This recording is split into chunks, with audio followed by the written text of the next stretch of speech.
Tahimik ang bayan ng San Julian, isang lugar na kung saan ang hangin ay amoy lupa at kape, at ang mga tunog ng kampana ng simbahan tuwing alas 7 ng umaga ay tila paalala na ang bawat araw ay isa na namang pagkakataon upang magsimula muli. Sa dulo ng makipot na kalsadang pinalilibutan ng mga punong mangga, naroon ang isang maliit ngunit maayos na klinika, Monteverde Dental Care. Walang flashy na signage, walang aircon sa labas, ngunit laging malinis at mabango ang loob.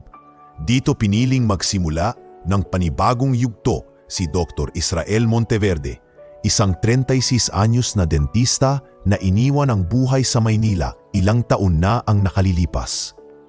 Hindi sanay ang mga taga San Julian sa mga bagong mukha, lalo na kung galing sa syudad, pero unti-unti silang nahumaling sa tahimik, malumanay at tila laging malalim ang iniisip na si Dr. Israel. Ngunit sa kabila ng kanyang galing na agad napansin ng mga pasyente sa unang linggo pa lamang, hindi siya gaanong palakwento. Ginagawa niya lang ang trabaho niya at pagkatapos ay mabilis na nagpapahinga sa kanyang maliit na tanggapan. Madalas nakatulala sa lumang portrait ng kanyang yumaong ama na isa ring dentista.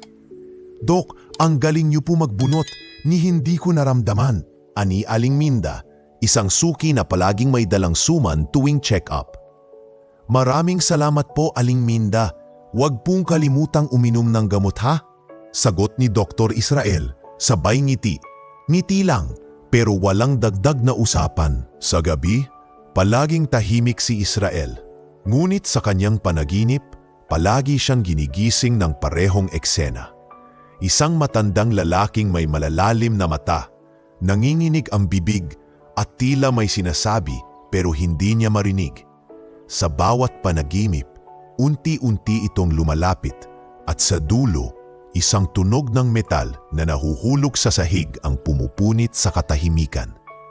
Magigising siya ng pawisan, hawak ang dibdib, habol ang hininga.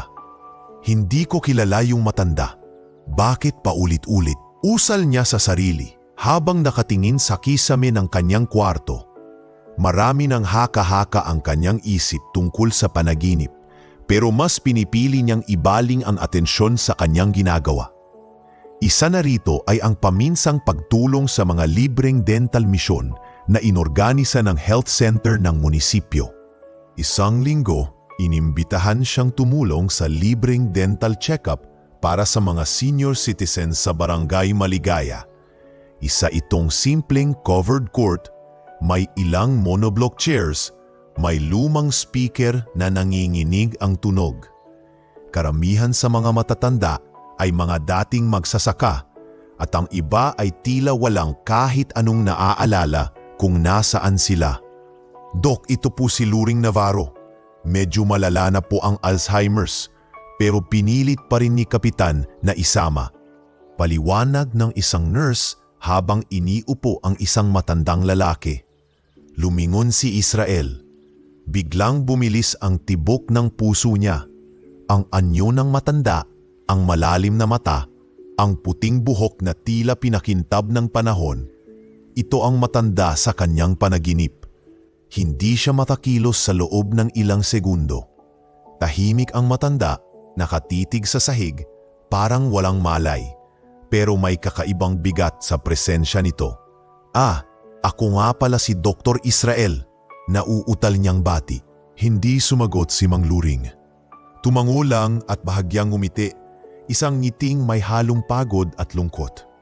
Habang sinusuri niya ang bibig ng matanda, may napansin siyang kakaiba. May isang ngipin na tila may maliit na metal crown sa loob, pero hindi ito gawa ng modernong dental material. Pila luma, parang hindi pangkaraniwan. Pinilit niyang huwag pagtuunan ng pansin. "May masakit po ba sa parte ng ngipin niyo, Mang Luring?" Hindi sumagot ang matanda, ngunit biglang bulong nito, halos hindi marinig. Ginintong lihim. Napatingin si Israel. "Ano po yun, Mang?" Pero nanatili na lang itong tahimik at muling napako ang tingin sa kawalan.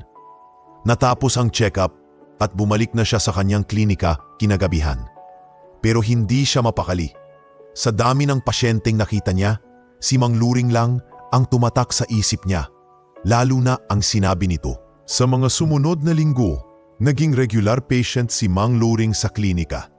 Sa tulong ng mga social workers, naayos ang schedule nito para sa follow-up cleaning at treatment.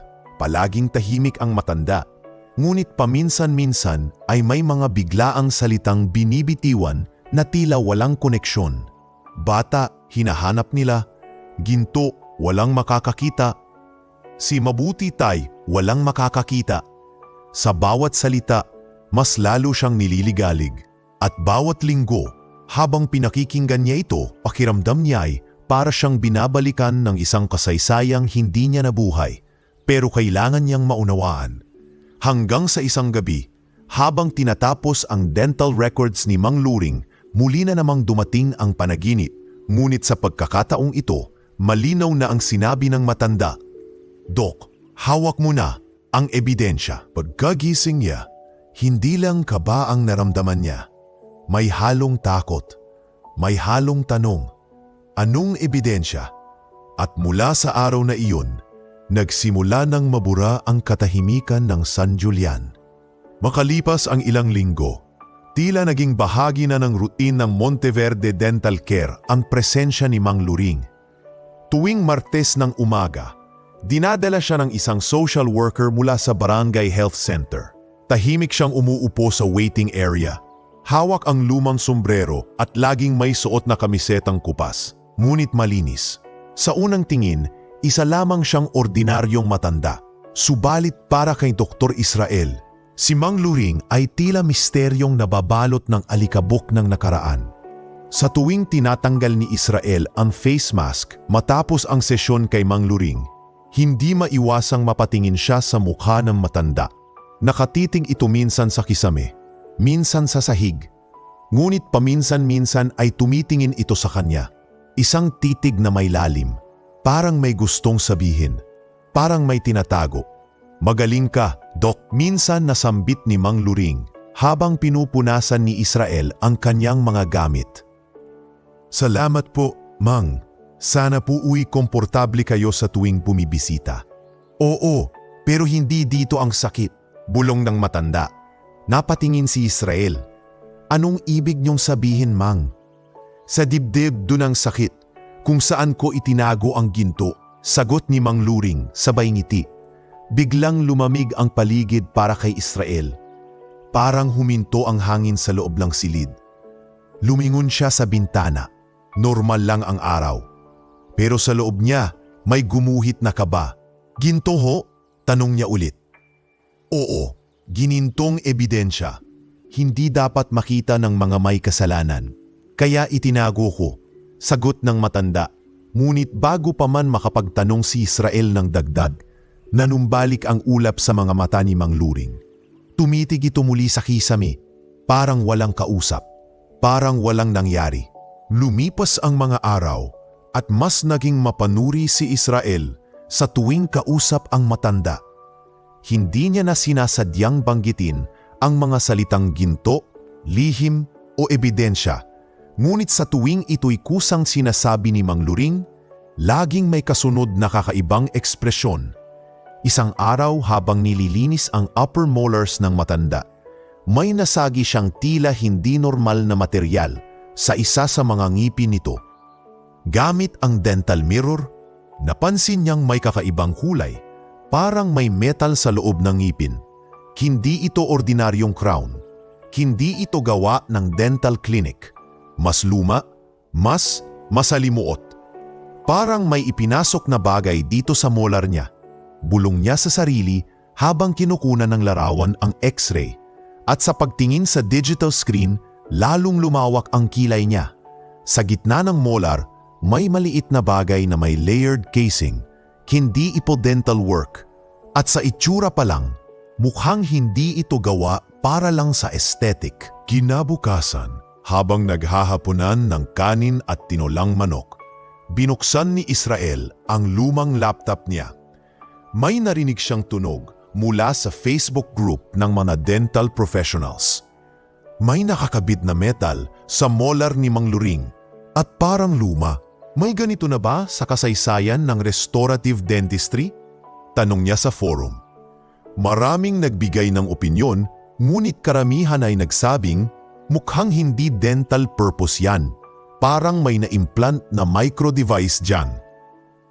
Nabahala si Israel at mas lalo siyang kinabahan nang sa mismong gabi habang nililinis niya ang dental tools, biglang nagsalita si Mang Luring na tila nasa panaginip pa.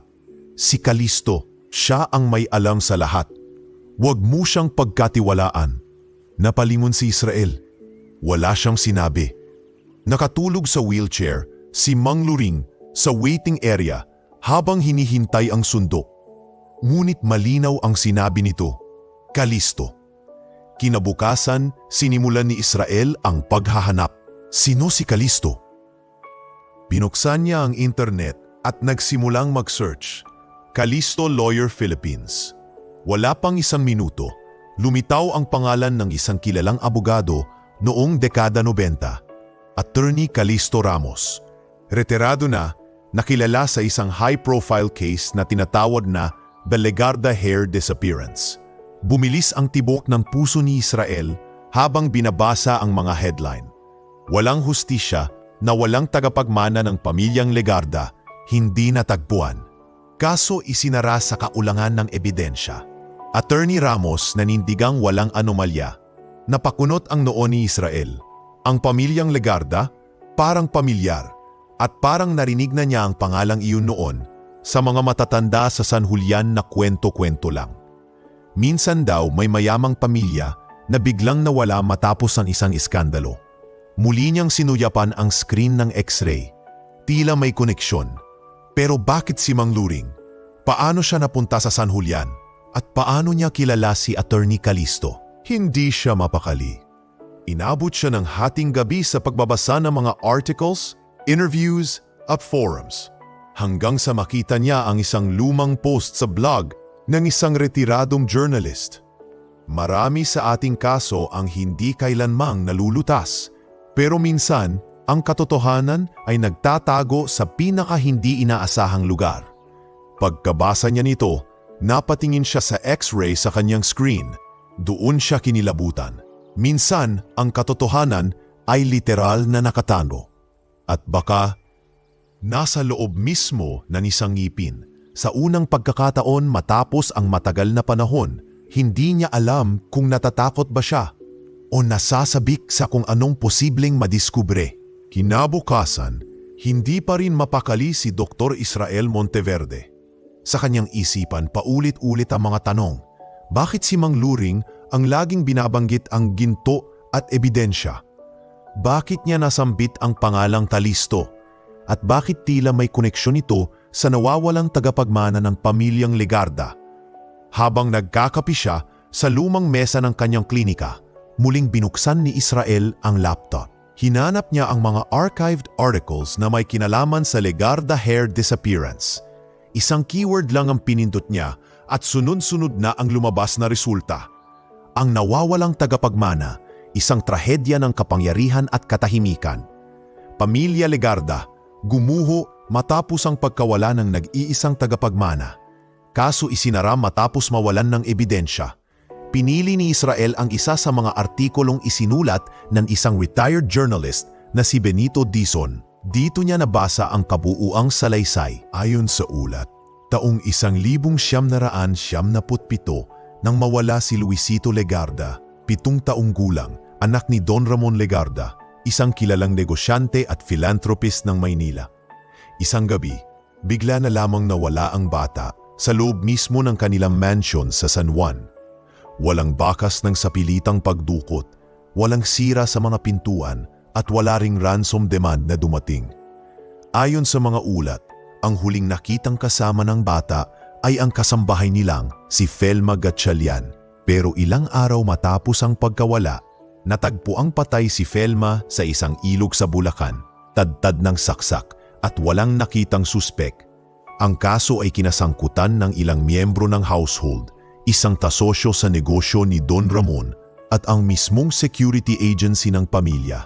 Ngunit sa paglipas ng investigasyon, Isa sa mga pangunahing abogado ng panig ng akusado ay si Attorney Calixto Ramos, isang kilalang litigator na may malakas na impluensya sa korte. Wala ring CCTV nung panahong iyon sa mismong loob ng bahay. May isang testigo na umano'y gustong magsalita, isang lalaking trabahador sa hardin, ngunit di umano'y nawala bago pa man makakuha ng formal na affidavit. At sa pinakakritikal na yugto ng paglilitis, ang isang pangunahing ebidensya, isang sulat kamay na umano'y isinulat ni Felma, ay nawala bago maipresenta sa korte.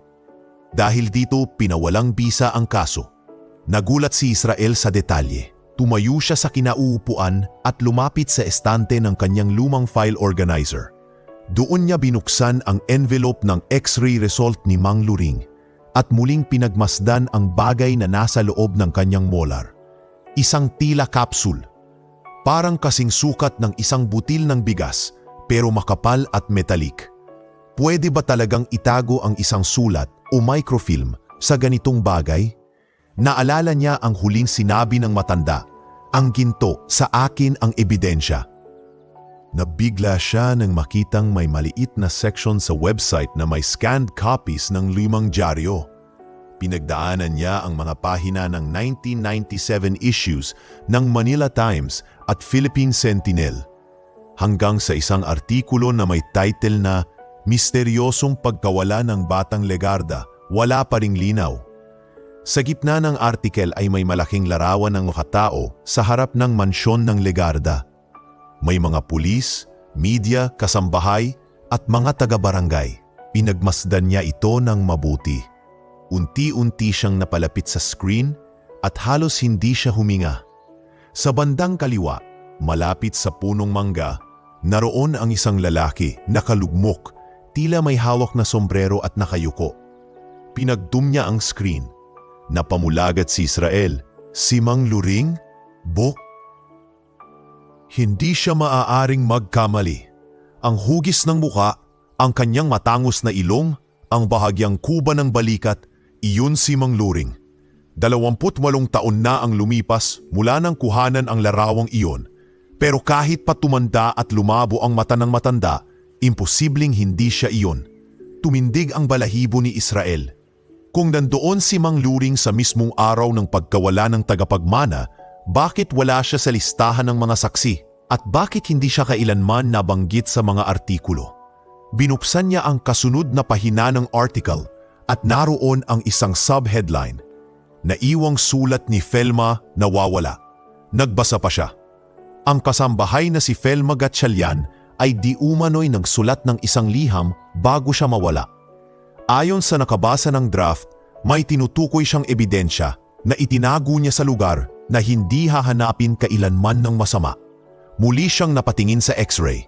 Isang lugar na hindi hahanapin, isang ngipin. Hindi na siya mapakali. Mabilis siyang nagbihis at nagtungo sa barangay hall upang magtanong ukol kay Mang Luring. Doon niya nakilala si Nurse Vea, ang regular na social worker na nag-aasikaso kay Mang Luring. Ma'am, pwede ko po bang malaman kung saan nagtrabaho noon si Mang Luring? May tala po ba kayo? Nagulat si Nurse Vea. Actually Doc, wala po kaming kumpletong record. Nahuli na po siya inadmit sa amin. Ayon po sa ibang residenteng matagal na dito, noon pa raw siya narito sa San Julian, pero tahimik lang at bihirang lumabas. Wala raw pamilya. May isang beses, binanggit niya raw na tagabantay lang daw siya dati ng bahay na may malaking bakod. Pero hindi raw siya makaalis. May inaalagaan daw siyang lihim. Anong uri po ng lihim? Tanong ni Israel, nanginginig ang boses. Di ko alam, Doc. Alzheimer's na kasi siya noon nang magsimula kaming maging aware sa kanya. Nang gabing iyon, hindi na muling natulog si Israel. Sa harap ng monitor, hawak ang kopya ng X-ray sa isang kamay at ang screenshot ng larawan ni Mang Luring sa isang lumang dyaryo sa kabila. Hindi na ito tsamba, hindi na ito guni-guni. Si Mang Luring ay bahagi ng kasaysayan at sa kanyang katawan, posibleng naroon ang nawawalang bahagi ng katotohanan. Ngayon ang tanong, buhay pa ba ang mga taong may ayaw na mabuksan muli ang nakaraan? At kung oo, Handa na ba si Doktor? Israel na pasukin ang mundo ng mga lihim na matagal nang tinakpan ng takot at kapangyarihan. Umagang-umaga pa lang ay may kumatok na sa pinto ng Monteverde Dental Care. Si Nurse Vea iyon. Halatang kabado, hawak-hawak ang papel ng referral. Dok, emergency case po. Si Mang Luring, sumakit daw bigla ang pangafagabi. Hindi makakain at umiiyak sa sakit. Dinala sa barangay center pero wala kaming gamit doon. Baka pwedeng ipasok na yon? Agad na inihanda ni Dr. Israel ang silid. Kahit may iba pa siyang nika-schedule na pasyente, pinayagan niyang mauna si Mang Luring. Pagdating nito, halatang namamaga ang kaliwang pisngi. Nakakunot ang noo, bahagyang nanginginig pero muling tahimik. Sige po, Mang Luring, higa po kayo. Tingnan natin kung anong meron dyan. Ani Israel, pilit ang ngiti. Pagbukas niya ng bibig ng matanda, agad niyang nakita ang namumulang gilagid sa may bandang likuran ng ngipin. Doon mismo, sa parte kung saan matagal na niyang napapansin ang metal na hindi niya maipaliwanag. Ngayon malala na ang impeksyon. At sa lagay ng ngipin, wala nang ibang paraan kundi bunutin ito. May sirang molar po si Mang Luring, hindi na po ito magagamot. Kailangan na pong tanggalin. Paliwanag niya kay Nurse Vea na nakamasid mula sa gilid. Pumayag ang matanda at habang sinisimulan na ni Israel ang extraction procedure, may kung anong kaba ang bumalot sa dibdib niya. Hindi ito karaniwang bunot. Ramdam niya sa bawat kilos niya ang bigat ng kung anong posibleng mabubunyag. Isang mahinhing puwersa, isang maingat na tagpas at unti-unti nalaglag ang ngipin. Ngunit nang subukang hugutin ni Israel ang ngipin gamit ang forceps, may kumapit. Sandali, bulong niya, lumalalim ang hininga. Sa likod ng molar, sumabit ang isang bagay, isang maliit na kapsul, halos kasukat ng sinulid na baterya, makintab, maitim na may bahagyang ginto ang gilid. Anong? Nanginginig niyang bulong. Napalunok si Israel. Agad niyang inilagay sa sterilized tray ang ngipin at kapsul. Mabilis siyang humugot ng magnifying glass. Dahan-dahan niyang nilinis ang kapsul gamit ang sterile gauze. Dok, ano yan? Tanong ni Vea. Lumapit, hindi siya agad sumagot. Pero sa isang gilid ng kapsul, may nakaukit na pangalan. L. Legarda. Natulala siya. Tila nawala ang lahat ng ingay sa paligid. Nawala ang lamig ng aircon. Nawala ang kislot ng oras. Legarda? Halos hindi niya marinig ang sariling tinig. Doc Israel? Tanong ulit ni Vea, bahagyang kinakabahan. Ano pong laman yan? Dahan-dahang binuksan ni Israel ang kapsul gamit ang surgical tweezer. Click. Tumunog ito at lumabas ang maliit na piraso ng manipis na pelikula. Microfilm. Hindi na niya kinailangan ng paliwanag. Sa tingin pa lang niya sa ukit at texture nito, alam niyang ito ang uri ng microfilm na ginagamit noong dekada 90 para sa mga sensitibong dokumento. At kung tama ang hinala niya, ito na ang matagal na nawawalang ebidensya mula sa kaso ng nawawalang Legarda Air. Umupo si Israel sa sulok, namumutla, hawak ang microfilm sa kamay. Parang isang bagay na walang presyo pero may dalang panganib. Hindi maaari, hindi to totoo, bulong niya, paulit-ulit. Dok, okay lang po ba kayo? Lumapit si Vea.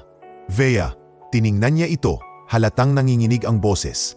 Alam mo ba kung gaano kalaking bagay ito? Dok, ebidensya po ba yan? Hindi lang basta ebidensya. Kung tama ang kutob ko, ito ang nawawala sa kasong sinarado na. At kung tama ako, posibleng pinatay si Felma para lang hindi ito mailabas.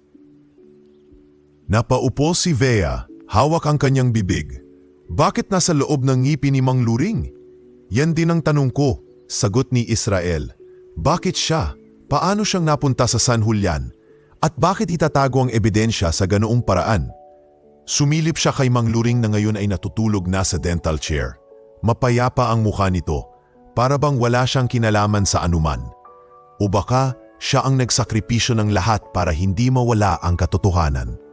Sa hapon ding iyon, isinara muna ni Israel ang klinika. Binalot niya ng triple layer na foil at sterile plastic ang microfilm. Isinilid sa isang maliit na lockbox na noon pa man ay nakatago sa ilalim ng filing cabinet niya. Ginagamit lamang niya para sa mga rare dental documents. Ngayon, may mas mahalagang laman ito. Nagdesisyon siyang huwag munang ipaalam kahit kanino, ni kay Nurse Vea man. Kinagabihan, habang mag-isa sa klinik, hindi niya mapigilan ang sarili. Binuksan niyang muli ang capsule at tinitigan ang microfilm gamit ang magnifying tool. May bahagi itong nakasulat na, "To whom it may concern, if this is found, this is the truth of what happened the night Luisito Legarda disappeared." Biglang kinilabutan si Yusrael. Hindi na ito haka-haka. Hindi na ito simpleng gut feeling. Ito ang mismong sulat ni Felma na sinasabing nawala. Muling dumapo ang kaba sa kanya. Sa kanyang mga kamay, literal na hawak niya ang katotohanan, ang katarungan. Ngunit kasabay nito, ang posibilidad na may mga makapangyarihang tao na ayaw muling mabuksan ang nakaraan. Lumabas siya ng klinika, pinatay ang mga ilaw, at bago siya pumasok sa loob ng kanyang bahay, sinulyapan niya ang madilim na kalsada. Tahimik, pero para sa kanya, ang gabi ay nagsisimula ng mabingi sa bigat ng mga lihim na matagal nang itinago. Sa isip niya, handa na ba akong buksan ang mundong sinarado ng takot at kapangyarihan? Hindi niya alam ang sagot. Pero sigurado siya sa isa, hindi na siya makakabalik sa tahimik na buhay na dati pinili niya. Sa buong gabing iyon, walang tulog si Dr. Israel Monteverde. Hindi dahil sa pagod, kundi dahil sa bigat ng desisyong kailangang gawin. Hawak niya ang microfilm, isa itong piraso ng nakaraan na maaaring magbago ng kasaysayan o magdulot sa kanya ng kapahamakan. Ilang beses niyang tinignan, inilawan, tiniklop, binupsan. Pero sa dulo, isa lang ang malinaw sa kanya. Hindi pa ito ang tamang panahon para ibunyag. Kailangan muna niyang maunawaan ang kabuuan ng kwento. Kung paano napunta kay Mang Luring ang microfilm. Kung sino talaga ang sangkot sa pagkawala ni Luisito Legarda. Kaya't kinabukasan, nagpadala siya ng mensahe kay Vince Calderon, isang journalist na minsan na niyang tinulungan noong si Vince ay intern pa lamang sa isang feature story tungkol sa dental volunteerism. Ngayon, isa na itong freelance investigative writer, madalas gumagawa ng mga content ukol sa mga unresolved cases at corruption sa mga local government units. Yusrael, Vince, kailangan kita. Confidential ang usapan. Urgent din. Hindi pa lumilipas ang 2 oras. Tumawag si Vince. Vince, Doc Israel, ngayon lang kita ulit narinig. Anong meron? Israel, may hawak akong bagay na konektado sa kaso ng Legarda here. Sa tingin ko, ito na ang matagal lang nawawalang ebidensya. Pero hindi ko maintindihan kung paano ito napunta sa San Julian. At lalo na, bakit nasa loob ng ngipin ng isang matandang may Alzheimer's. Tahimik sa kabilang linya. Vince, Doc, seryoso ka ba? Yung kaso na sinara noong 97?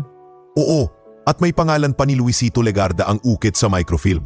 Hindi to coincidence. Nagkasundo silang magkita kinabukasan sa isang karinderya sa may lumang terminal ng San Julian kung saan hindi gaanong matao at walang CCTV. Si Vince ay may dala agad na laptop, recorder at ilang photocopy ng kanyang naunang research tungkol sa kaso. Habang nagkakape, ipinakita ni Israel ang x-ray at litrato ng capsule. Vince, teka. So yung matandang yon, si Mang Luring? Siya yung nandoon sa likod ng lumang dyaryo? Yung pinakita mo sa akin noong last call? Tumango si Israel. Oo, siya nga. Siya ang common thread. At sa palagay ko, hindi aksidente ang lahat ng to. Vince, alam mo bang may sinulat noon si Felma Gatchalian? Hindi siya umabot sa testigo stand, pero may draft letter raw siya na nawawala. Ayon sa mga sources ko, ang sulat daw ay may iniwang clue kung saan inilagay ang ebidensya. Napakunot ang noo ni Israel. Israel, at kung tama ang teorya mo, ang clue ay ang mismong katawan niya o ng taong pinagkatiwalaan niya. Kaya ipinasok ang microfilm sa ngipin ni Mang Luring. Vince, matinding klase yan ng pagtatago, Doc. Parang spy movie. Pero mas delikado kasi totoo to. Real people ang nasangkot. Real power. Pag-uwi ni Israel, ramdam niya na may mata nang nakamasid sa kanya. Isang matandang lalaki na dating wala namang koneksyon sa lipunan, ngayon tila isa sa pinakapeligrosong susi ng isang nakalimutang lihim. Kinabukasan, habang abala si Israel sa pag-review ng ilang dental files sa klinik, isang balita ang umalingaw-ngaw sa radyo. Isang sunog ang sumiklab sa barangay hall ng San Julian ngayong madaling araw. Ayon sa mga otoridad, wala raw nasaktan, ngunit abot hanggang records office ang tinupok ng apoy. Kasalukuyang iniimbestigahan kung sinadya ito. Napatigil si Israel, napatingin sa radyo. Dahan-dahang lumamig ang kanyang batok.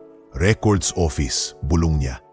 Mabilis siyang nagtungo sa barangay hall at doon ay sinalubong siya ng police tape. Abo at ilang opisyal na abalang nag-uusap. Israel, Kap, anong nasunog?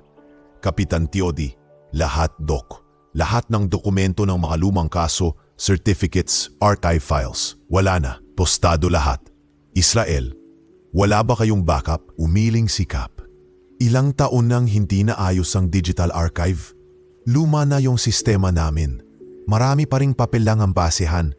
Pero bakit mo tinatanong, Dok? Hindi siya sumagot. Ngunit sa loob-loob niya, malinaw ang mensahe. May gustong burahin ang koneksyon ni Mang Luring sa nakaraan. Pagbalik niya sa klinik, isang sulat ang nasa ilalim ng pintuan. Walang pangalan ng pinanggalingan. Gawa sa lumang typewriter, basa sa simpleng papel.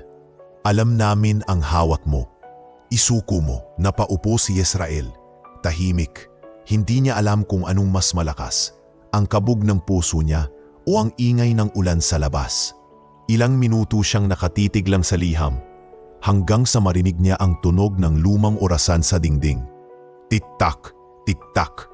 Isa na naman itong babala. Bumalik ang alaala niya sa nakaraan, ang dahilan kung bakit siya lumisan mula sa Maynila. Noong isang pasyente niya na sangkot sa isang drug case ay napatay sa labas mismo ng kanyang dating klinik. Dahil sa maling impormasyon, siya ang naunang inakusahan ng pagkakamaling dental record. Nabura man ang kaso, hindi nabura ang trauma. At ngayon, muling bumabalik ang takot, ngunit mas malalim, mas madilim. Dumaan siya sa silid ng sterilisasyon. Binuksan niya ang lockbox. Nandoon pa rin ang microfilm. Pinagmasdan niya ito. Hindi lang ito piraso ng plastik. Ito ang buhay ng batang si Luisito, ang kasinungalingang itinago ng mga may kapangyarihan, at ang kasaysayang handang sunugin ng sinumang takot sa liwanag. Sa katahimikan ng gabi, tinanong niya ang sarili habang nakatitig sa microfilm. Tatakbo ba ako ulit o haharapin ko na sa wakas ang katotohanan? At bagamat walang sagot ang gabi, naramdaman niyang hindi na siya nag-iisa. Ngayon ang laban ay hindi na para sa kanya lang. Ito ay laban para sa katotohanan at para sa batang matagal nang naghihintay na marinig ang kanyang tinig. Umuulan ng mahina ng araw na iyon, isang uri ng ambon na tila kalmadong paalala ng mga di maiiwasang pagsabog ng katotohanan. Sa loob ng Monteverde Dental Care, halos wala ng ibang pasyente sa listahan ni Dr. Israel. Dahil mula nang masunog ang barangay hall at makatanggap siya ng babala, pinili niyang isarado muna pansamantala ang klinika para sa publiko. Ngunit si Mang Luring ay patuloy pa ring bumibisita, hindi para sa ngipin, kundi marahil dahil nararamdaman nito na may isang mahalagang kwento siyang dapat ihayag. Nang araw na iyon, habang pinapainom ni Israel ng gamot si Mang Luring, bigla itong tumingin sa kanya. Matalas ang mga mata, malalim ang hininga. Dok, mahinang sabi ng matanda. Napatigil si Israel. Sanay na siya sa mga biglaang lucid moments ni Mang Luring, pero iba ang timpla ngayon. Hindi ito guni-guni, hindi ito kalituhan. Ito ay tila pagbubukas ng pinto ng isang alaala na matagal nang isinara. Dok, yung ginto, bulong ni Mang Luring. Binigay ko yan para protektahan ang bata. Anong ibig mong sabihin, Mang? Tanong ni Israel, lumapit pa. Ang bata, Si Luisito pinatakas namin ni Felma. Alam naming papatayin siya. Kaya't noong gabing yon, pinalitan namin ng kasamang ulila. Inilabas siya, inampon sa probinsya ng kakilala ni Felma. Pero bago pa niya masabi lahat sa korte, pinatay siya. Ako na lang ang natira. Napanganga si Israel. Hindi siya makapaniwala. Sino ang kumuha sa bata? Sino ang umampon? Tanong niya. Ngunit bumagal muli ang pagsasalita ni Mang Luring at ang mata niya ay muli nang nagdilim sa ulap ng kanyang sakit. Naupo na lang ito sa silya at pumikit. Sandali, Mang Luring. Sino ang batang inampon? May pangalan ba? Walang tugon. Bumalik na sa katahimikan ng matanda. Isang oras lang ang lumipas at dumating si Vince. Basang-basa sa ulan, bit-bit ang isang envelope. Doc, may nahanap kong archive mula sa isang private librarian sa Pampanga. Kopya ng confidential adoption papers. Sinabi ko na rin sa kanya na confidential ang lahat. Tinawagan ko rin yung dati kong source sa Commission on Social Welfare, pinagtugma ko ang mga pangalan. Isa lang ang tumugma. Inabot ni Vince ang papel kay Israel. Binasa niya ang laman. Adoption name, Thalia R. Lopez. Biological parent, unknown. Declared origin, foundling. Adoptive parents, Mayor Oscar Lopez and Clara Lopez, Staana, Pampanga. Thalia, bulong ni Israel. Thalia Lopez? Si Mayoy Thalia Legarda ngayon, sagot ni Vince. Nang sumali siya sa politika, ginamit na niya ang apelyidong Legarda dahil yon daw ang apelyido ng tunay niyang ama ayon sa huling sabi ng adoptive parents niya bago sila pumanaw, pero walang opisyal na dokumento tungkol doon, kaya't nanatili siyang Lopez sa birth record. Napahawak si Israel sa sentido. Hindi niya alam kung maiiyak o matatawa. Sa tagal ng paghahanap ng buong bansa sa nawawalang tagapagmana ng Legarda, ang totoo pala'y nabing bahagi na ito ng pamahalaang lokal at walang kahit sino ang may kamalay-malay. Vince, sigurado ka ba rito? Tanong niya, halos pabulong. Tinugma ko ang larawan ni Thalia sa lumang family photo ng Legarda. Kapareho ang hugis ng mata. Pati kilay, inawan ko ng facial match. At kahit hindi 100% conclusive, malaki ang posibilidad. At eto pa, sabay abot ni Vince ng isa pang dokumento. May pirma si Attorney Calisto bilang witness ng adoption. Napalakas ang kabog sa dibdib ni Israel. Ibig sabihin, alam ni Calisto, alam niya na buhay si Luisito, bulas niya. Posible, at kung totoo yon, baka nga pati yung sunog sa barangay hall at yung babala sa'yo, baka lahat yan ay para lang mapanatili ang pagkakakubli ng totoo. Tahimik silang dalawa. Nagtipigan. Sa likod ng ambon, ramdam nila ang pagbagsak ng isang mas malalim na ulan. Ulan ng responsibilidad at takot. Ano na ang plano mo ngayon, Doc? Tanong ni Vince. Hindi ko pa alam, pero isa lang ang malinaw. Lumingon siya kay Mang Luring na ngayoy mahimbing na natutulog sa clinic chair. May karapatang malaman ni Thalia kung sino talaga siya at kung siya nga si Luisito, kung siya ang batang tagapagmana. Kailangan niyang malaman ang buong katotohanan, hindi para sa kayamanan, kundi para sa katahimikan ng kalooban ng mga taong nasakripisyo para mailigtas siya. Napabuntong hininga si Vince. Doc, kung gagawin natin to, hindi na tayo makakabalik sa tahimik nating buhay. Lalo ka na. Iyan na nga ang punto, Vince, sagot ni Israel. Matagal na akong nabuhay sa takot. Panahon na para may lumaban para sa mga hindi na makapagsalita. Tulad ni Felma, at para sa mga taong ginamit ang katahimikan para ikubli ang kasamaan. Handa ka na ba? Hindi sumagot si Israel agad. Bagkus inilabas niya ang microfilm mula sa kahon at muling tiningnan ang ukit. El Legarda. Tahimik siyang tumango. Hindi na ito tungkol sa akin.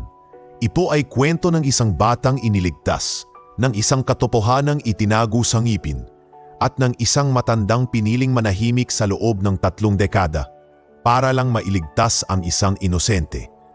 At sa kanyang loob, alam niya, ang susunod na hakbang ay hindi basta hakbang lang. Ito'y paglalakad papunta sa gitna ng aoy ng kapangyarihan at intriga. Pero ngayon, hindi na siya mag-isa. Mainit ang araw nang tumungo si Dr. Israel Monteverde sa munisipyo ng San Julian. Dala-dala niya ang mabigat na pasya Ang harapin si Mayor Thalia Legarda, ang babaeng ayon sa mga pinagsama-samang piraso ng katotohanan ay siya mismong nawawalang batang Legarda. Mula pa lang sa gate ng munisipyo, naramdaman na niya ang tensyon. Parang bawat hakbang niya ay tinutuliksa ng multo ng kasaysayang ayaw magpagising. Pagpasok niya sa opisina ng alkalde, sinalubong siya ng isang matipid na ngiti ni Mayor Thalia. Maayos ang bihis, formal, ngunit hindi arugante. Nakasalamin, may natural na aura ng kapangyarihan, ngunit may kaakibat na kabaitan. Dr. Israel Monteverde, ani Thalia, habang iniabot ang kamay. Narinig ko na marami ka raw natulunan sa barangay, lalo na kay Mang Luring. Ano pong maitutulong ko sa inyo? Huminga ng malalim si Israel. Mayor, pasensya na kung medyo personal ang pakay ko. Pero, kailangan ko po sanang malaman kung handa kayong pag-usapan ang tungkol sa inyong pagkabata. Bahagyang nabago ang ekspresyon ni Thalia. Umayos ito ng upo. Doktor, hindi ko inaasahan yan. Pero sa totoo lang, walang masyadong kwento ang pagkabata ko. Lumaki akong inampon ni na Oscar at Clara Lopez. Ayon sa kanila, ako raw ay napulot sa labas ng simbahan sa Staana. Hindi nila alam kung sino ang magulang ko. Pero hindi ba kayo nagtanong kung bakit wala kayong birth certificate na may pangalan ng biological parents? Tanong ni Israel, maingat sa tono. Tumagal bago ko tinanggap yon. Noon, hindi ko maintindihan bakit walang kahit anong clue. Pero tinanggap ko na lang. Pinangalanan nila akong Thalia dahil sa pangalan ng patron saint ng simbahan kung saan nila ako nakita. Tumahimik si Israel. Kinuha niya mula sa bulsa ang isang lumang litrato, scan mula sa dyaryo noong 1997. Ang batang si Luisito Legarda sa harap ng mansyon ng kanilang pamilya. Iniabot niya ito kay Thalia. Pakitingnan lang po, Mayor. Tiningnan ito ni Thalia. Tahimik. Ilang segundo lang, ngunit kitang-kita ang pag-aalinlangan sa mga mata nito. Bakit parang pamilyar ang lugar? Ang bahay, bulong niya. Hindi ba kayo nagtataka kung bakit tila may bahagi ng sarili ninyong hindi ninyo maipaliwanag? Mayor, sa tingin ko kayo si Luisito Legarda. Napasinghap si Thalia. Huwag mong biruin yan, Dok. Hindi ako lalaki. At naipagpalit, may sinadyang pagkakakilanlan. At ang Legarda family may dahilan kung bakit kayo dapat nawala sa eksena. Pero babae ako, bulat niyang tugon. Alam ko, ngunit may posibleng ginawa noon upang baguhin ang hitsura, pangalan, lahat. Hindi po ako sigurado sa lahat ng detalye. Pero marami na pong pagsasakatuparan ng mga kwento na nagtuturo sa inyo. Umiling si Thalia at biglang tumayo. Pasensya na, Doc Israel. Hindi ko po kayang sagutin yan ngayon. Marami akong tungkulin sa bayan. Kung wala na po kayo, tumango si Israel. Naiintindihan ko, Mayor. Ngunit darating ang panahon, kayo mismo ang maghahanap ng kasagutan. At sana handa na po kayo sa panahong iyon. Lumabas si Israel ng munisipyo na may mabigat na damdamin. Naramdaman niya ang takot at pagkalito sa boses ni Thalia. At bagamang hindi ito tumanggi ng diretsahan, malinaw na hindi pa ito handang tanggapin ang katotohanang maaaring baguhin ang buong pagkatao niya. Nang gabing iyon, habang naglalakad si Israel pauwi, isang matandang babae ang biglang lumapit sa kanya mula sa isang kanto. Nakaitim, may takipang ulo at halatang nagtatago sa dilim. Doc Israel? Tanong nito panas. Sino po sila? Tanong niya, bahagyang umatras. Felma, ako si Felma Gatchalian. Napatigil si Israel. Imposible, patay na po kayo. Matagal na kayong nai-report na pinatay. Hindi ako ang natagpo ang patay. Ipinagamit ang pangalan ko sa isang kasambahay na piniling magpanggap para iligtas ako. Ako ang tunay na Felma at panahon na para matapos na ang lahat ng ito. Nanginginig ang kamay ni Israel habang inaabot ang braso ng babae. Totoo ba ito? Ako ang nag-utos kay Luring na itago ang microfilm sa loob ng ngipin. Dahil alam naming hindi ito kayang kalkalin ng mga taong gustong burahin ang katotohanan. Si Luring ang pinakapinagkakatiwalaan ko, bagaman hindi siya ganap na kasambahay. Isa siyang hardinero. At noon pa man, tahimik ngunit matapang. Totoo po bang si Talia, siya si Luisito? Tanong ni Israel. Tumango si Felma. Pinagpalit namin siya ng pasamang ulila. Isang batang lalaki ang pinalabas na si Luisito. Siya ang pinatay. Pero ang totoo, si Luisito ay ginupitan, pinalaki bilang babae upang hindi makilala. Inampon sa Pampanga ng mag-asawang hindi alam ang tunay na pagkakakilanlan ng bata. Halos mapaupo si Israel sa kalsada. At kayo, bakit kayo lumantad ngayon lang? Tanong niya.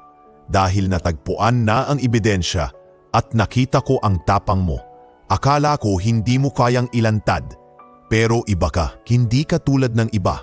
Gusto ko lang pong malaman ang totoo. At makakamtan mo yan, sagot ni Felma. Pero sa bawat hakbang mo, may kapalit. At dapat ay handa ka.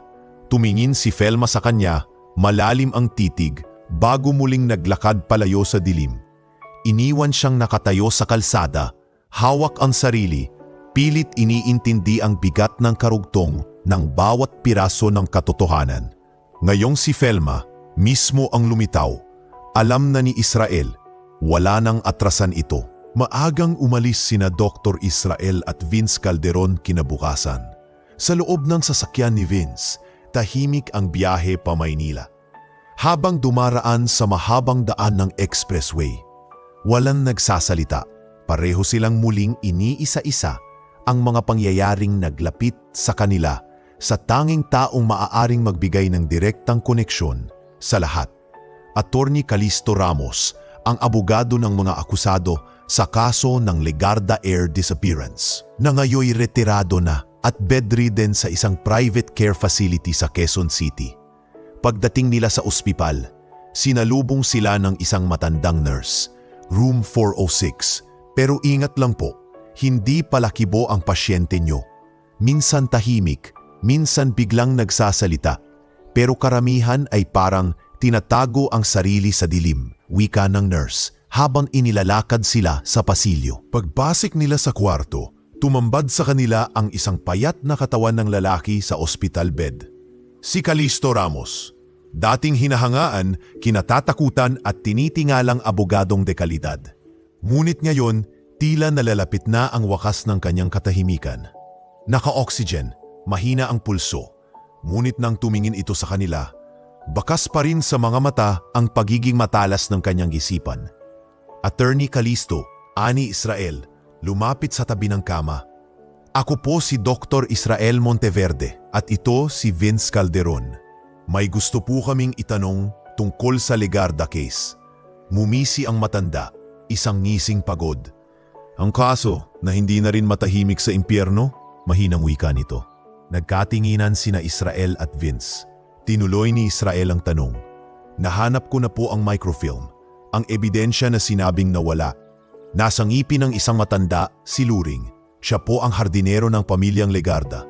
Kayo po ang witness sa adoption paper ni Talia. Lahat po ng koneksyon nabuo na namin. Tahimik si Calisto, pumikit. Pagkalipas ng ilang segundo, nagsalita ito. Akala niyo ba, hindi ko alam ang totoo? Bulong nito, halos hindi marinig. Ang katarungan minsan ay binabaon sa ngipin. Literal, isang lugar na walang sino man ang maghahanap, maliban sa isang doktor na may puso. Nanlamig si Israel. Aminado po kayo, kayo po ba ang nag-utos na mawala ang ebidensya? Muling pumikit ang matanda. Ngumisi. Ako ang tumanggap ng kahilingan. Hindi ako nag-utos, pero ako ang nagbantay. Mas mahirap yon. Sumingit si Vince. Bakit niyo tinanggap? Dahil ba bayad kayo? Dahil ba may takot kayo sa mga nasa likod ng pamilyang Legarda? Ngunit hindi na sumagot si Calisto. Lumingon ito sa bintana ng kanyang kwarto at nanatiling tahimik. Ngunit ang bigat ng kanyang sagot ay naroon sa kanyang katahimikan. Guilt, hindi siya tuwirang umamin, ngunit hindi rin siya nagtakip. Tumayo si Vince at inilabas ang voice recorder. Salamat po, kahit papaano, isang bahagi ng kasaysayan ang kinumpirman niyo na. Habang palabas na sila ng ospital, lumapit si Israel kay Vince. Ngayon malinaw na, Tapos na ang takbuhan. Panahon na para ibulgar ang lahat. Ngumiti si Vince. Alam ko na ang headline. Ngipin ng katotohanan. Ang sikretong hindi maibubura ng apoy o takot. Ngunit bago pa sila tuluyang makalabas ng ospital, sa mismong paglapit nila sa pinto ng compound, biglang blag, isang putok ng baril, isang sigaw, isang talsik ng dugo. Vince, sigaw ni Israel. Tumama si Vince sa dibdib. Tumilapon sa lupa, hawak ang tagiliran, duguan. Agad na lumingon si Israel at nakita ang isang lalaking naka-hoodie na mabilis na tumakbo palayo, sakay sa motorsiklong walang plaka. Sa taranta, nagsisigawan ang mga tao. May nagtakbuhan. Ang security ng ospital ay agad sumugod, ngunit huli na. Inalalayan ni Israel si Vince. Pinipigilang gumagsak ang ulo nito sa semento. Israel, anas ni Vince, mahina. Huwag mong itigil. Lumaban ka. Hindi ka mamamatay, Vince. Hindi. Tumulong kayo. Ambulansya. Sigaw niya sa mga tao. Dumating ang medical team. Mabilis na isinakay si Vince sa stretcher at dinala pabalik sa loob. Habang sinasara ang pintuan ng emergency room, naiwan si Israel sa labas. Nanginginig ang tuhod, nanlalambot ang kamay, at basa ng dugo ng kaibigang muntik nang mawala. Tumulo ang luha sa kanyang pisngi, hindi lang dahil sa takot, kundi dahil sa galit. Galit sa sistemang hanggang ngayon ay ginagamit ang karahasan upang patahimikin ang katotohanan. Kinagabihan, habang mag-isa sa loob ng klinik, binalikan ni Israel ang microfilm. Pinunasan niya ito, inilagay sa reading device. Sinimulan basahin isa-isa ang nilalaman. Mga dokumento, mga pangalan, mga transaksyong itinatago, ang koneksyon ng pamilyang Legarda sa iba pang makapangyarihang pamilya, at ang pagkumpirma na si Luisito Legarda ay hindi namatay. Siya ay naging babae, pinalaking ligtas at itinuring na walang halaga sa kanilang hanay, hanggat nanatiling tahimik. Pero tapos na ang katahimikan. Lumabas si Israel sa balkonahe ng kanyang klinik, tangan ang cellphone, at tinawagan ang isang producer ng isang independent media outlet. Ako si Dr. Israel Monteverde. May hawak akong ebidensya. Hindi ito kathang-isip.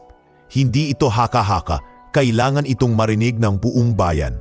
At handa akong isugal ang lahat, kahit pabuhay ko, basta't mailabas ang katotohanan. Sa wakas, sa gitna ng malamig na gabi, sa harap ng mga aninong matagal nang nangingibabaw, may isang inig na muling bumangon. At ang tinig na ito ay hindi na muling mananahimik. Hindi pa man tuluyang bumababa ang tensyon mula sa insidente ng pamamaril kay Vince ay agad nang kumilos si Dr. Israel Monteverde. Isang linggo matapos ang krimen, habang nagpapagaling pa sa ospital ang kanyang kaibigang mamamahayag, nakipag-ugnayan na siya sa ilang matagal ng veteradong abogado, mga profesional na kilala noon sa integridad at walang kinikilingang paglilingkod. Isa sa mga unang tumugon ay si Attorney Genaro Paredes. Dating piskal na kilala sa mga kaso laban sa mga oligarko noong dekada 90, agad nitong tinanggap ang paanyaya ni Israel, lalo na't ang usapin ay may kaugnayan sa pagbabalik ng hustisya. Doc Israel, ani Attorney Paredes, habang hawak ang makapal na folder ng microfilm prints. Kung totoo ang nilalaman nito, hindi lang ito muling magbubukas ng kaso. Ito ay magpapayanig sa buong sistema ng hustisya sa bansa. Handa po ako, Attorney. Gusto ko lang matapos na ang pagsisinungaling. Hindi para sa sarili ko, kundi para sa mga buhay na sinakripisyo. Kasama si Attorney Paredes at dalawang iba pang abogado, nagsumiti sila ng motion for reinvestigation sa Court of Appeals. Kalakip ang de-verified digital scan ng microfilm at pahayag mula kay Israel, Vince at si Felma na sa mga oras na iyon ay lumantad na rin. Ilang araw matapos maisumite ang dokumento, nagulantang ang bansa. Breaking news! Legarda case to be reopened after 28 years. New evidence surfaces from unlikely source. Exclusive. Dentist discovers truth hidden in elderly man's tooth. The microfilm that could change everything. Hashtag ngipin ng katotohanan. trends as netizens call for full investigation on Luisito Legarda's disappearance. Sa lahat ng social media platform, usap-usapan ang pangalan ni Dr. Israel Monteverde. Mula sa isang tahimik na dentista sa probinsya, ngayon kinikilala siya bilang isang bayani ng katotohanan. Marami ang humanga sa kanyang lakas ng loob, ngunit kasabay rin nito ang panibagong panganib. Isang araw, habang nakaupo siya sa klinik, dumating ang isang sulat mula sa Professional Regulation Commission.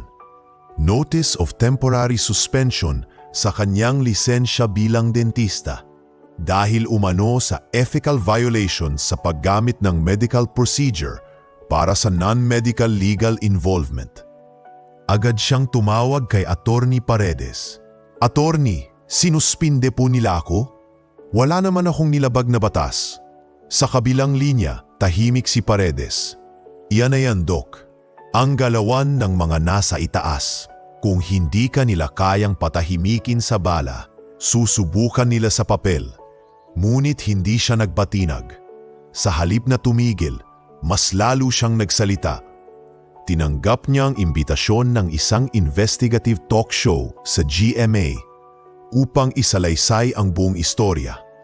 Mula sa pagkakita kay Mang Luring hanggang sa pagdiskubre ng microfilm at ang pamamaril kay Vince. Nang gabing iyon, milyon-milyong Pilipino ang nanood. Hindi ko po ito ginawa para sumikat, ani Israel sa interview. Ginawa ko ito dahil naniniwala ako na walang sino man ang dapat ilibing kasama ng kasinungalingan.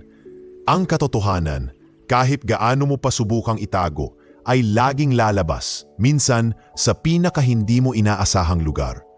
Tulad ng isang ngipin ng matanda. Sa huling bahagi ng interview, isang babae ang biglang lumantad mula sa audience, si Felma Gatchalian. Ngayon ay nakasuot ng puting blusa, hawak ang mikropono, nanginginig ang boses. Ako po si Felma, sabi niya. Ako ang dating kasambahay ng pamilyang Legarda. Ako ang nagtago ng microfilm. Ipinakiusap namin ito ni Mang Luring dahil alam naming may mga taong handang pumatay para lang hindi malaman ang totoo. Hindi ko na kaya ang pananahimik, kaya po ako lumantad ngayon. Nagpalakpakan ang buong studio. Sa social media, tumutok ang hashtag Felma Lumantad at hashtag Hustisya para kay Luisito. Sa mga susunod na araw, dumagsa ang suporta para kay Dr. Israel. Isang online petisyon ang nilikha upang bawiin ang kanyang suspensyon. Lagda ng 200,000 katao sa loob lamang ng 48 oras. Maging ang ilang senador ay nagsalita na rin sa media, humihiling ng independent inquiry ukol sa pamamaril kay Vince at sa administrative harassment kay Israel. Sa isang panayam, tinanong siya kung natatakot pa rin siya. Totoo pong natatakot ako. Sagot niya, pero mas malakas ang takot ko na baka may isa na namang inosente ang mapatahimik habang buhay. Hindi na ito tungkol sa akin. Ito ay laban para sa bawat Pilipinong ginawang katahimikan ang hustisya. Sa puntong ito, naging simbolo si Israel ng tapang at paninindigan. Hindi lang siya dentista, isa siyang testigo, mandirigma at tagapagsalaysay ng isang katotohanang matagal nang ibinaon sa lupa ng kasinungalingan. At habang naghahanda ang Korte Suprema na dinggin ang motion for reopening ng kaso, alam niyang mas marami pang unos ang darating. Ngunit sa kabila ng lahat, nanatili siyang nakatayo. Sapagkat ang ngipin ng katotohanan ay hindi basta-basta nabubunot at lalong hindi nawawala. Ilang buwan matapos ang pasabog ng media coverage, ang mga ebidensyang inihain ni na Dr. Israel Monteverde, Vince Calderon, Attorney Paredes at Felma Gatchalian ay umabot na sa Korte Suprema. Lahat ng dokumento mula sa digital copy ng microfilm, transcribed testimonya ni Felma at mga medical findings na nagpapatunay na hindi ordinaryong dental procedure ang isinagawa sa ngipin ni Mang Luring ay isinama sa petisyon. At isang hapon ng Hunyo, lumabas sa balita ang pinakahihintay na anunsyo. Breaking! Korte Suprema inaprubahan ang muling pagbubukas ng Legarda case matapos ang 28 taon. Tumigil ang buong bansa para pakinggan ang ulat. Ang mga tao sa mga opisina, paaralan at palengke ay sabay-sabay nagtanong, sino ang totoo? Kaninong pangalan ang babagsak na yon? Sa San Julian, pinuno ng media ang paligid ng Monteverde Dental Care. Ngunit hindi lumabas si Israel. Sa halip, tahimik siyang nakaupo sa klinik, kausap si Mang Luring, na ngayon ay halos palaging tulala. Ngunit minsan ay lumalapas pa rin ang mga sulyat ng katinuan. Alam niyo ba, Mang, muling binuksan na ng korte ang kaso? Bulong ni Israel habang nililinis ang gilagid ng matanda. Tahimik si Mang Luring, ngunit pagkatapos ng ilang segundo, mahina siyang nagsalita. Mayon, makakahinga na si Felma. Makakamit na rin po ang katarungan para sa batang pinrotektahan ninyo. Tumango si Mang Luring, isang pilit ng ngiti ang gumuhit sa kanyang labi at muli siyang bumalik sa kanyang tahimik na mundo. Samantala, sa Maynila, ginanap ang tunang public hearing sa Senate Committee on Justice. Isa sa mga unang desisyong inilabas ng korte ay ang paghingi ng DNA confirmation para kay Mayor Thalia Legarda upang ma-validate kung siya nga ba ang tunay na nawawalang anak ni Don Ramon Legarda. Nagpatawag si Thalia ng press conference bago ang test. Handa po akong sumailalim sa anumang pagsusuri. Gusto ko ring malaman ang buong katotohanan. Hindi ko na po matatanggap na ginamit lang ako bilang bahagi ng kasinungalingan. Kung totoo man, dapat malaman ng bayan. Sinamahan siya ni Israel sa loob ng testing facility. Tahimik ang dalawa habang hinihintay ang medical staff. Salamat, Dok, mahina niyang sabi. Kung hindi dahil sa inyo, baka namatay akong may tanong na hindi ko alam na dapat ko palang itanong. Hindi po ito para sa akin, Mayor. Ginagawa natin ito para sa mga taong ginamit, kinalimutan at tinakot. Kabilang na po kayo doon. Ilang araw ang lumipas, sabay na inilabas ng National Forensic Bureau at Court of Appeals ang resulta. DNA test confirms 99.9% match between Mayor Thalia Legarda and the preserved blood sample of Don Ramon Legarda from 1996. Thalia is, without a doubt, Luisito Legarda. Sumabog ang balita. Ang headlines ng bawat pahayagan ay iisa ang laman. Mayor Thalia, si Luisito pala. Ang reaksyon ng publiko ay hati. Ang ilan, humanga sa katapangan ni Thalia na harapin ang katotohanan. Ngunit ang iba'y nagtaas ng kilay, bakit raw tila masyadong convenient ang timing? At bakit ngayon lang lumabas ang lahat ng ito? Habang umiinit ang usapin, isa pang pangalan ang lumitaw. Lieutenant General Amador Cruz, dating hepe ng Presidential Security Group at personal na kaibigan ng pamilyang Legarda. Ayon sa muling nilitaw na mga dokumento sa microfilm, siya ang nagbigay ng huling utos na isara ang usapin, pati na rin ang pag-redirect ng investigasyon sa ibang direksyon. Isinagawa ang pagharap sa Senado. At kahit retirado na, napilitan si Cruz na humarap sa kamera. Wala akong alam sa nawawalang bata. Mariin niyang tugon. Sinunod ko lamang ang protokol. Ngunit lumabas ang isang bagong testigo, isang dating tauhan sa opisina ni Cruz, si Sergeant Renzo Natividad, na handang magsalita kapalit ng immunity. Ako po ang naatasang kumuha ng draft letter ni Felma mula sa barangay. Ako rin po ang nag-escort kay Calisto para i-verify ang microfilm bago ito ipahamak. Hindi kami inutusan para imbestigahan ang katotohanan. Inutusan kaming burahin ito. Nagkaroon ng kaguluhan sa loob ng hearing. Maraming politiko ang nagsimulang bumaliktad. Ang ilang senador na dating tahimik ay ngayon ay nagsisigaw para sa malalimang investigasyon. Ngunit sa likod ng mga kamera, nararamdaman pa rin ang tensyon. Isang gabi, habang nasa loob ng kanyang klinik, natanggap ni Israel ang isang tawag mula kay Attorney Paredes. Doc, may bagong sulat na umikot. Petition for dismissal ng kaso, isinampa ng 3 mambabatas. Gusto nilang sabihing, moot and academic na ito. Wala raw dapat balikan sa nakaraan. Pero buhay pa si Thalia, buhay si Felma, buhay pa si Mang Luring at may ebidensya tayong hawak. Hindi ito moot, hindi ito katang-isip. Sagot ni Israel, matatag ang tinig. Alam ko, pero matindi ang galawan ngayon. Kung hindi tayo magpapatuloy, maari na namang ibaon ito sa limot. Tumayo si Israel, lumapit sa bintana ng klinik at tumingin sa labas, sa katahimikan ng kanyang maliit na bayan na ngayon ay sinasalamin ng isang ingay na hindi maikakaila. Ang sigaw ng katotohanan na pinipilit patahimikin ng mga makapangyarihan. Hindi tayo titigil, Atini. Sa bawat pilit nilang ilibing ito, mas lalo itong lalabas. At ngayon, may mukha na ang katarungan. At pangalan pa, Luisito Legarda. Sa kanyang puso, alam niyang malayo pa ang laban. Pero ang pinakamahalang bahagi ay nangyari na. Ang katahimikan ay napalitan ng boses.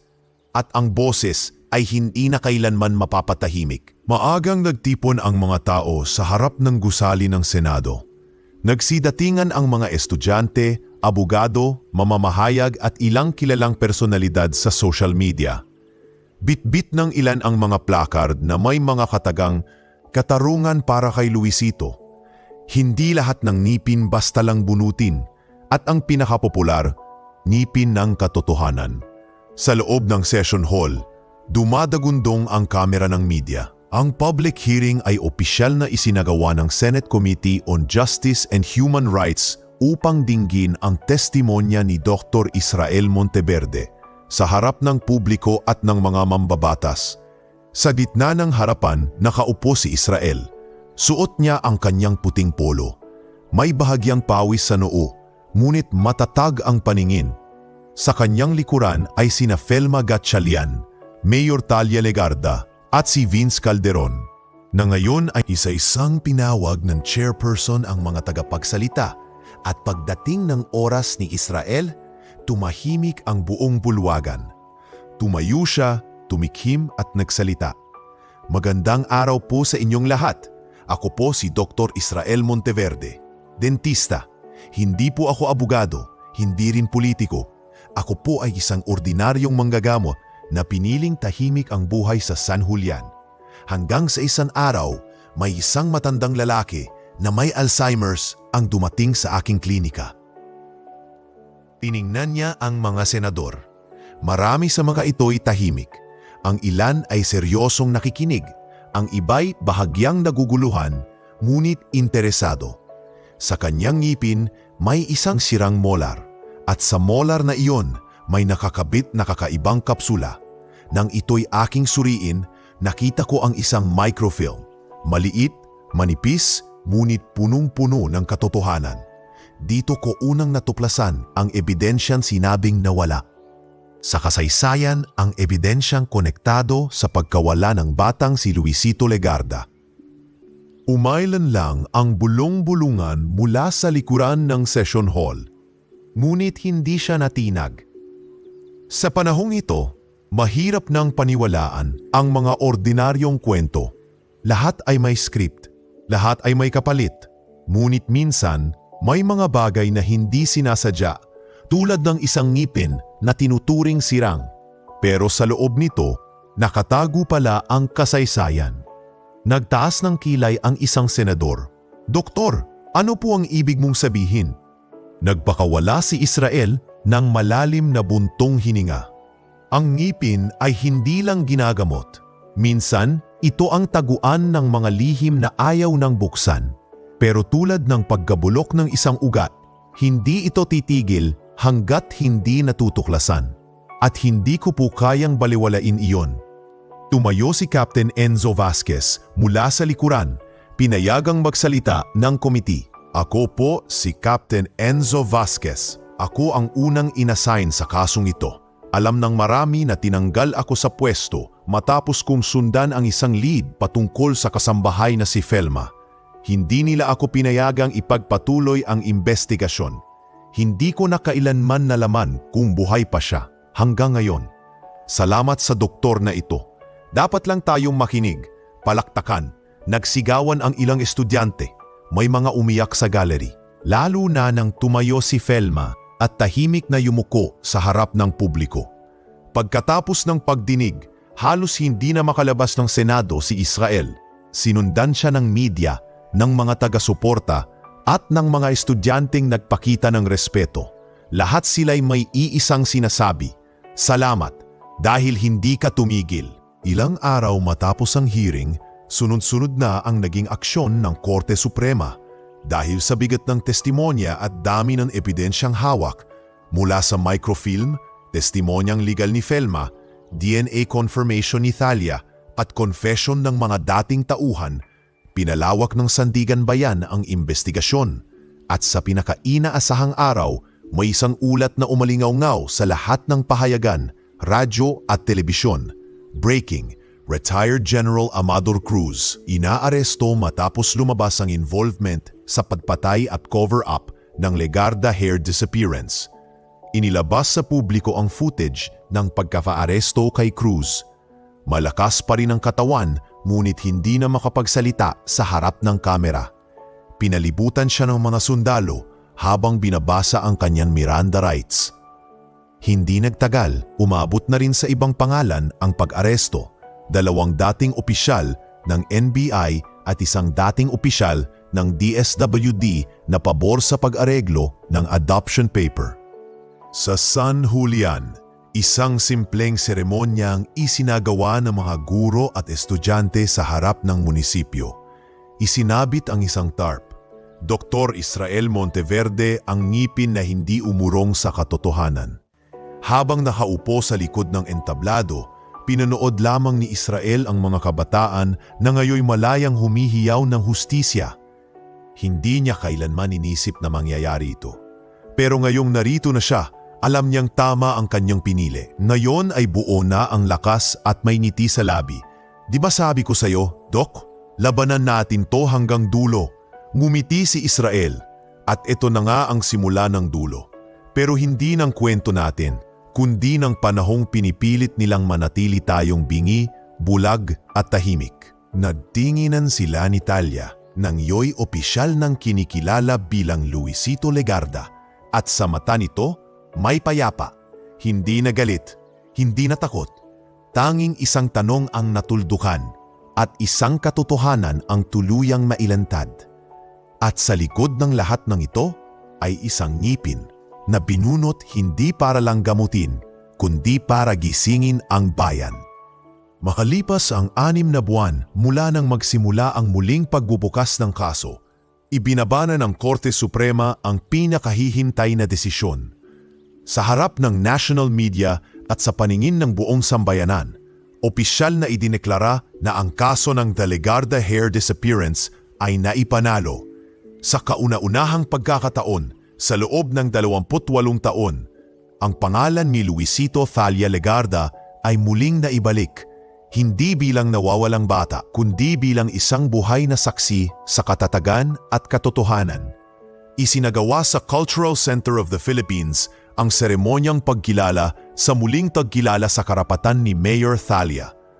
Dumalo ang mga kinatawan ng gobyerno, mga opisyal ng korte, mga estudyante, pati na ang mga taga-suporta mula sa San Julian.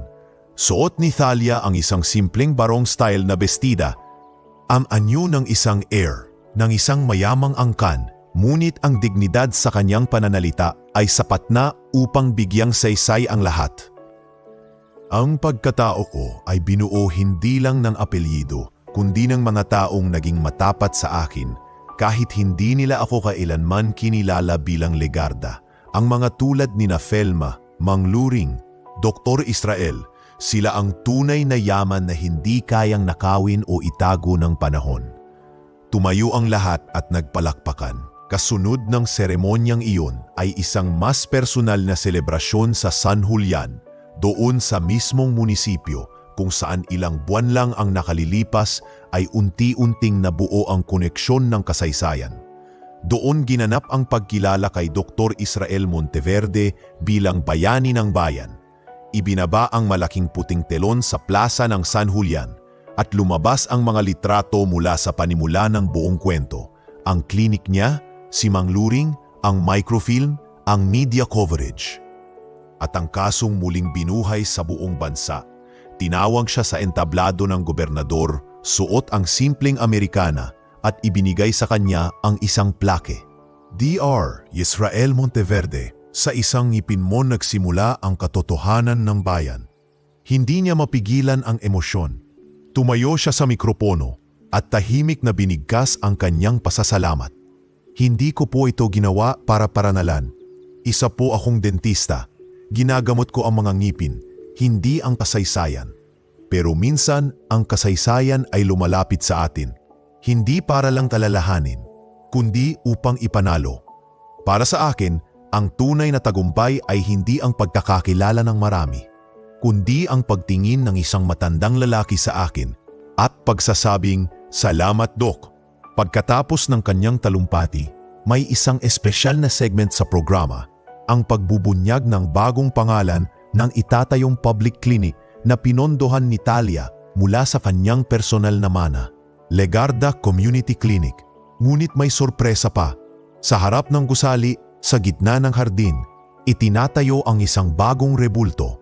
Isang matandang lalaki, bahagyang nakayuko, hawak ang sombrero sa dibdib at may ngiti sa mukha. Kay Mang Luring, ani Talia, habang tinanggal ang puting tela sa rebulto, na siyang tagapagtago ng lihim, tagapag-ingat ng pag-asa, at tahimik na bayani ng ating kwento. Napaiyak si Israel. Si Vince ay abala sa pagkuha ng larawan gamit ang DSLR camera habang tinatapos ang huling bahagi ng kanyang libro, Ngipin ng Katotohanan, isang salaysay ng bawat piraso ng kaganapan, hindi lang bilang mamamahayag, kundi bilang saksi. Alam mo, Doc, ani Vince, habang kinukunan ng litrato ang rebulto, hindi ko akalain na ang simpleng pag-uusap nating tungkol sa microfilm ay magiging pambansang kwento. Tumawa si Israel. Ni hindi ko nga akalain na magiging headline ako. Mas sanay akong tahimik na nag-aayos ng ngipin ng mga batang takot sa injection. Pero ngayon, ikaw na ang naging anestesya ng buong bansa.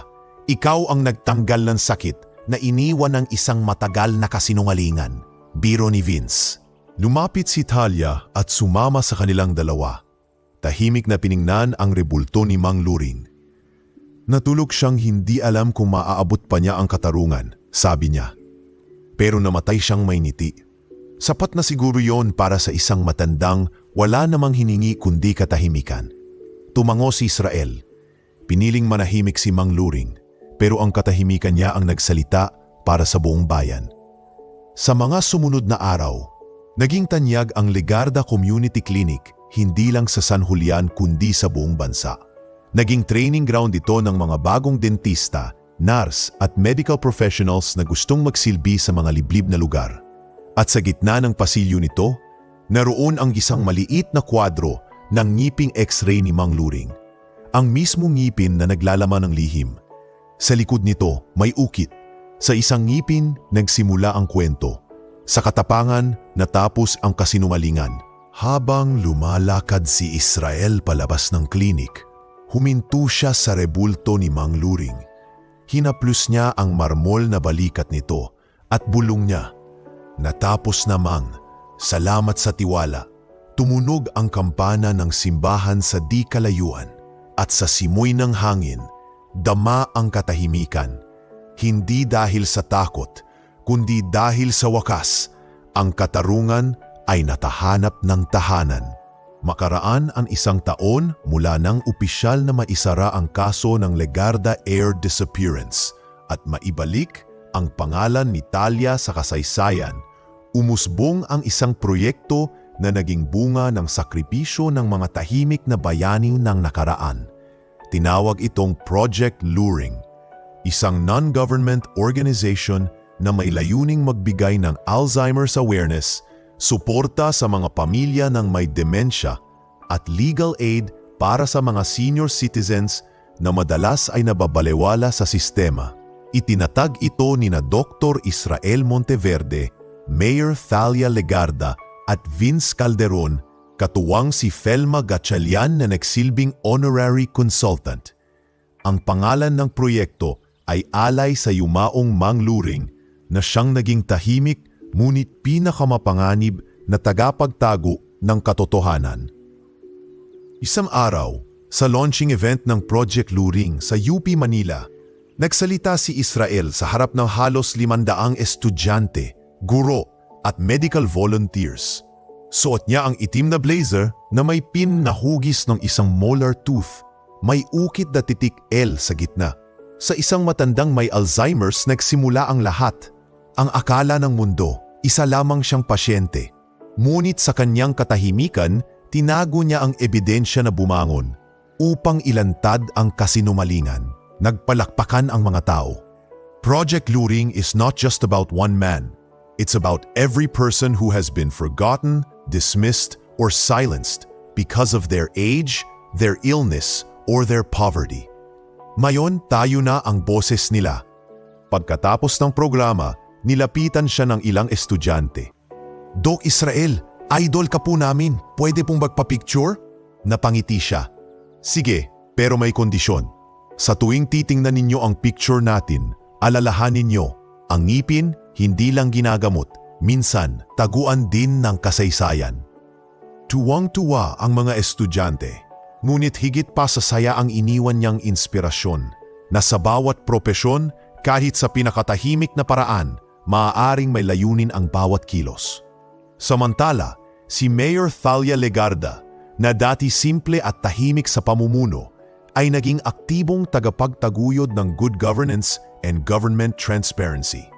Dahil sa personal na karanasan niyang pagiging biktima ng sistemang may itinatago, ginawa niyang advokasya ang pagbubukas ng lahat ng mga lokal na dokumento sa publiko. Lahat ng transaksyon ng munisipyo ay maaaring makita online at siya mismo ang nagsisimula ng People's Dialogue, isang buwanang dialogo kung saan ang mga mamamayan ay pwedeng magtanong at magreklamo ng harap-harapan. Sa isang panayam, tinanong siya ng isang international reporter mula sa BBC, "Mayor, how has finding out your real identity affected your leadership?"